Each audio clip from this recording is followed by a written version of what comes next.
जरा बना तारा। गरीबी का मारा नौजवान ने की शहजादी से शादी।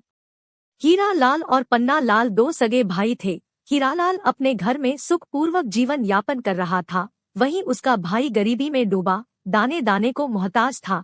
एक दिन पन्ना लाल अपने गरीबी से तंग आकर अपनी पत्नी से कहा, कुछ रोटियां बनाकर बांध दो, मैं अब घर छोड़कर मरने के लिए जाता हूँ। या तो मैं मर जाऊंगा या तो कुछ धन कमा कर ही आऊंगा। उसने रोटियों को एक झोले में रखकर अपने गांव से निकलकर चल पड़ा। जाते जाते बड़ी दूर निकल गया। रास्ते में एक जंगल पड़ा। वह जंगल बहुत बड़ा था। जंगल के बीचों बीच पहुंचा ही था कि रात हो गई। अब वह वहां जंगल में रात गुजारने के लिए जगह ढूंढने लगा। ढूंढते ढूंढते उसे एक गुफा मिली, वह उसी में रात गुजारने लगा। अभी वह सोया नहीं था कि एक शेर उस गुफा के सामने आकर गरजा और गुफा के बाहर बैठ गया।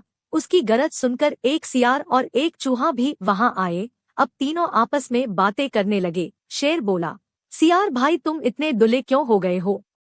सियार बोला, क्या करूं यार, जगतपुर गांव में एक राजा रहता है। उसके एक भयंकर बीमारी है जिसका इलाज मैं जानता हूँ। एक काले बकरे के खून से अगर उस राजा को नहला दिया जाए तो वह ठीक हो जाएगा। उसे ठीक करने वाले के लिए बड़ा इनाम रखा है। वह आधा राजपाट और अपनी लड़की की शादी उसी व्यक्ति को इनाम में देगा जो उसकी बीमारी को ठीक करेगा। मैं इसी चक्कर में दिन भर रहता हूँ कि राजा के पास जाकर दवा बताऊं और इनाम मैं ले लूं। लेकिन जैसे गांव के पास जाता हूँ, लोग मुझ पर मारने के लिए टूट पड़ते हैं। मैं भाग जाता हूँ। ऐसा दिन भर करता हूँ, इसलिए मुझे खाने को बहुत कम मिलता है। मैं दुबला हो गया हूँ। अब सियार बोला, चूहे भाई तुम क्यों दुबले हो गए हो? चूहा बोला, क्या बताऊं यार, मेरे पास 100 रुपए हैं जो कागज के एक के नोट है। मैं उन्हें दिन भर सुखाता हूँ और रात को अपने बिल में छुपा देता हूँ। सुबह फिर नरम हो जाते हैं।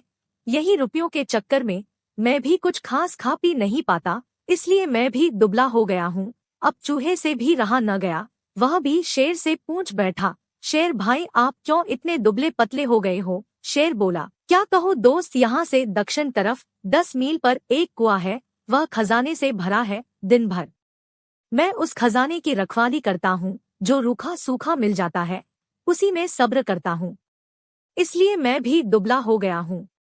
खूब सारी बातें करते करते सभी गुफा के बाहर ही सो गए। दिन के थके माने थे, इसलिए दिन निकले उनकी नींद खुली और हड़बड़ हड़बड़ वह अपने अपने ड्यूटी पर चले गए। अब पन्नालाल गुफा से निकला। जैसे थोड़ी दूर गया तो देखा कि 99 रुपए चूहा बाहर निकालकर 100वां रुपया लाने के लिए अंदर गया ही था। तभी झट से पन्नालाल ने सभी रुपए लेकर 9 2 11 हो गया और जंगल को पार कर अपनी रोटी खाई और कसम खाई, अब जंगल में दोबारा कदम न रखूंगा। पन्नालाल लोगों से जगतपुर के राजा का पता पूछते पूछते जगतपुर राजा के पास पहुंच गया और राजा से बोला, मैं आपकी बीमारी एकदम से ठीक कर दूंगा। राजा बड़ा प्रसन्न हुआ, उसकी खूब खातिरदारी की और रात को उसको अपने यहाँ रहने की जगह दी। जब दूसरे दिन सुबह हुई तो पुन्नालाल ने राजा से कहा, आपके गांव में मल्लू के पास एक काला बकरा है, आप उसे खरीद कर लाए। राजा ने तुरंत बकरे की कीमत चुकाकर अपने यहाँ लाने का हुक्म नौकरों को दिया।